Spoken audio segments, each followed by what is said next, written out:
இன்றைக்கி பூரி செய்யலாங்கிறது தான் பிளானு.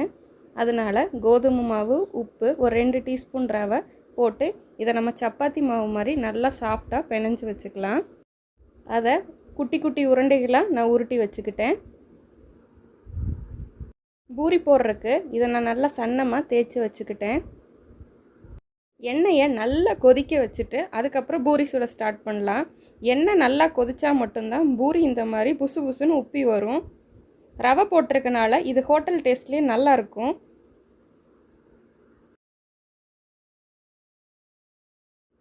பார்த்தாலே தெரியும் எல்லா பூரியும் புசு புசுன்னு வந்திருக்கு. அப்படியே பூரிக்கு மேட்சாக ஒரு உருளைக்கிழங்கு மசால் ரெடி பண்ணிட்டேன். அப்புறம் என்ன, சுட சுட பூரி ரெடி ஆயிடுச்சு. அது கூட உருளைக்கிழங்கு மசால் வச்சு நம்ம சூடாக சாப்பிட வேண்டியதுதான். நீங்களும் இதே மாதிரி ட்ரை பண்ணி பாருங்கள்.